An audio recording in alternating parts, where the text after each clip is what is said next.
It was billed as a tell-all from a couple now outside the confines of the British monarchy. I mean, that's the sad irony of the last 4 years, is I've advocated for so long for women to use their voice. And then I was silent. Were you silent or were you silenced? The latter. The 2-hour interview comes amid mounting friction between Buckingham Palace and the Duke and Duchess of Sussex. Good evening, Meghan. The couple made the decision to leave the UK and their official royal roles nearly 2 years ago.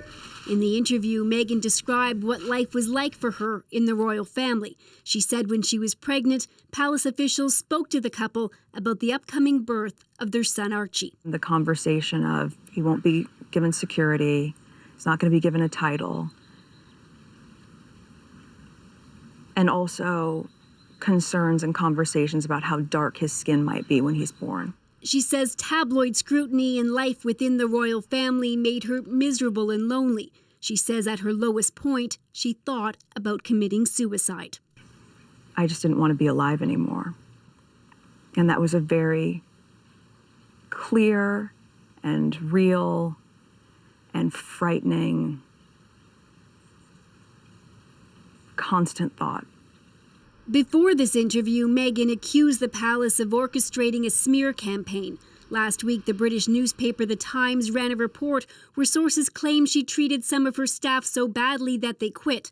The palace, which normally is silent on anything published in the papers, said it was concerned about the allegations and would investigate, which it notably did not do over Prince Andrew's sexual abuse allegations. Not only was I not being protected, but that they were willing to lie to protect other members of the family, but they weren't willing to tell the truth to protect me and my husband. CBS reportedly paid at least $7 million to air the interview, which hit primetime in North America just hours after the Queen's own message. Looking forward, relationships with others across the Commonwealth will remain important.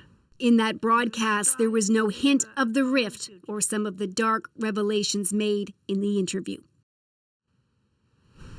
Now, Meghan admitted that she was very naive when it came to marrying into the royal family. She didn't know just what to expect, but she said initially everybody was very welcoming to her. She said that that really changed after the tour that she and Harry took to the South Pacific.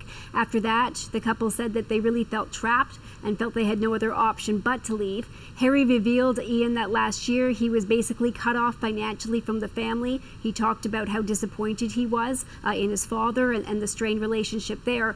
And while most of the interview did focus on the couple's past, they did talk about the future. They're expecting their second child, and in that interview, Ian, they revealed that they're expecting a baby girl. All right, Briar, thanks for this. Welcome. So royal watchers such as Sarika Bowes are keeping a close eye on the interview tonight. She's a lecturer at UBC and joins us from here in Vancouver. So lots of details in there. Sarika, what are your thoughts about what you've just watched? Well, I think the first thing that really I noticed was that I was hearing a narrative of overcoming injustice.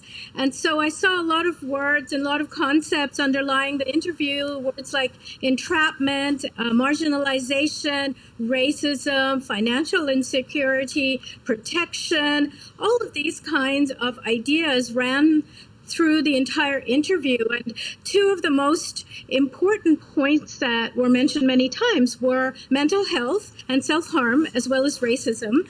And the idea was that there was a great deal of racist behavior once two things happened. One was the Australian tour, and one was the announcement of the new baby. And there was discussion about not giving the baby a title, discussion about the color of the baby's skin, and discussion really about racist attitudes in the royal family. And I think that particular discussion is probably the most damaging to the royal family. And there's going to be a lot of discussion to come. We literally have 15 seconds, but let me just ask you, are you surprised at the level of candor in that interview? I'm not very surprised, no. All right. Sarika, thanks for joining us. Okay. Thank you.